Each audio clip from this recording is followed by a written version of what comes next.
Today, over 200 Venezuelans have been deported from the US despite a court order, with the Trump administration saying a judge does not have the authority to block its actions. The US says it will keep hitting Yemen's Houthis until they stop attacks on shipping. And government officials have been arrested after a deadly nightclub fire in North Macedonia. It's Monday, March 17th. This is Reuters World News, bringing you everything you need to know from the front lines in 10 minutes every weekday. I'm Tara Oakes in Liverpool.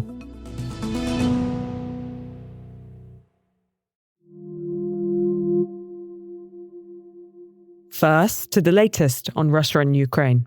President Trump says he will speak to Russian President Vladimir Putin by phone on Tuesday. Trump's expected to press Russia to sign a US proposal for a 30-day ceasefire in its war with Ukraine, while Russia says it's seeking ironclad guarantees in any peace deal, including that NATO nations exclude Kyiv from membership and that Ukraine will remain neutral. The Trump administration has deported alleged members of a Venezuelan gang from the US. That's despite a court order forbidding it from doing so, saying in an extraordinary statement that a judge did not have the authority to block the administration's actions. They've been flown to El Salvador, where they were taken to a notorious high-security prison. Our immigration reporter, Ted Hesson, is looking into the case. What we've seen from the Trump administration so far is an effort to try and ramp up deportations, really using novel means. It's almost as if there's sort of a no-holds-barred effort. And in some cases, they're really experimenting with new uses of laws and testing the legality of them. And I think the use of the Alien Enemies Act here is a perfect example. You have a law that is best known, it's a wartime statute.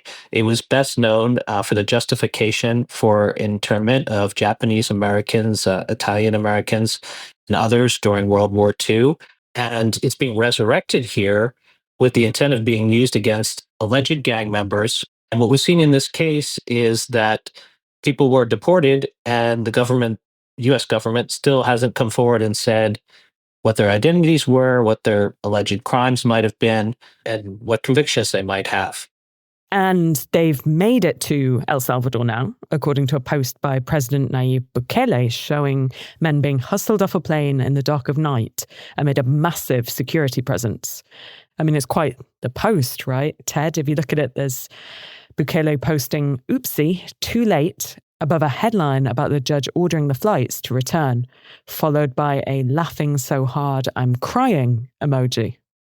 Bukele said that the country was accepting these 238 alleged members of Tren de Aragua, and that they would be kept in the country's mega prison for up to a year, and that it may be longer than that. But it wasn't clear that any charges were being brought against them, just that there was an agreement to hold them there for at least a year and possibly longer. At least 36 people are known to have died after tornadoes ripped across the Midwest and into the southern United States. The storms hit 6 states, with power outages affecting more than 300,000 people. Parts of the country are still under a National Weather Service watch. Butch and Sunny are coming home. A SpaceX capsule delivered 4 astronauts to the International Space Station for a crew swap, allowing Butch Wilmore and Sunny Williams to return after they've been stuck in space for 9 months. They're due back on Earth on Wednesday.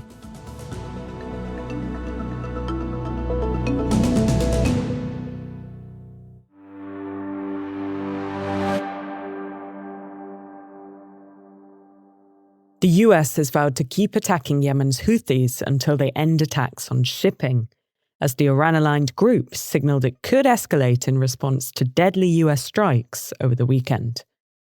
The airstrikes are the biggest US military operation in the Middle East since President Trump took office in January. Over 50 people were killed, according to the Houthi-run health ministry. Our national security correspondent, Phil Stewart, has been following the story. The timing of this is really curious. The Houthis, about a week ago, had said that they were going to resume attacks against Red Sea shipping. But there hadn't been any attacks by the Houthis on commercial vessels since January. And instead of waiting for the Houthis to carry out this campaign, the Trump administration and President Trump himself gave a green light and ordered this campaign to go forward to send a message to the Houthis and clearly to Iran, which backs the Houthis. How is Iran reacting to these attacks? So Iran is also being quite clear here that they are not going to be pushed around. You saw the head of the Revolutionary Guard come out and warn that Iran would respond decisively and destructively if the United States were to carry out threats to punish Iran for its support to the Houthis. And so I think that when you look at the Houthis, they've been resilient throughout this entire period. And so now you're seeing the U.S. really turn its gaze to the Houthis and the Trump administration saying that when it comes to international shipping, this is a core national security interest of the United States, and this will not be tolerated. And clearly also, this is a message to Iran itself, that this era of backing proxies will not be tolerated any longer. So Phil, what happens now? So where we're at right now between the United States and Yemen is really a standoff. The United States is saying to the Houthis that it will keep attacking Yemen until the Houthis abandon their threats to attack shipping in the Red Sea and U.S. warships in the Red Sea. And the Houthis are saying that they will keep fighting and attacking U.S. warships until the U.S. stops its bombing of Yemen.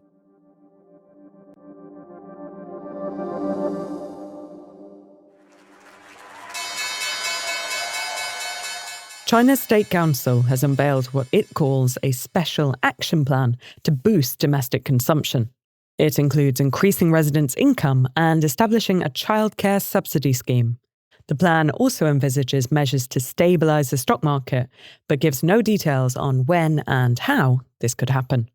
Pressure's been building on Chinese officials for consumer-focused stimulus measures to fend off deflationary pressures after the economy was hit by COVID-19 disruptions and a prolonged property slump.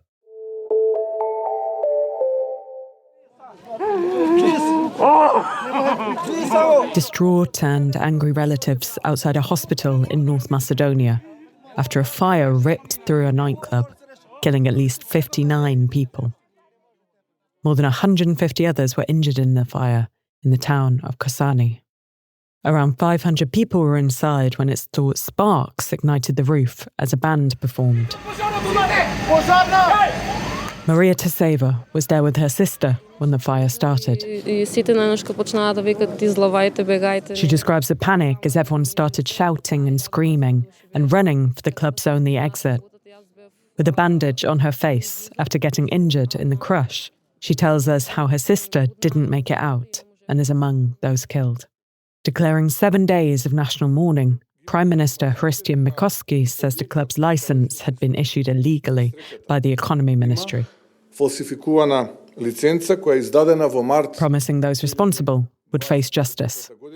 Authorities say about 20 people have already been arrested, including the son of a club owner and government officials.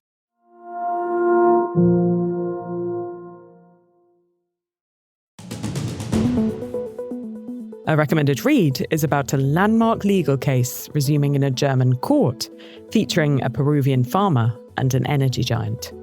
Saul Luciano Leuya argues that RWE's emissions have contributed to the melting of glaciers in the Andes, increasing the risk of flooding to his home. The case could set a precedent for future climate litigation. And if you want to find out more, there's a link in the pod description. For more on any of the stories from today, check out Reuters.com or the Reuters app. Don't forget to follow us on your favourite podcast player, and we'll be back tomorrow with our daily headline show.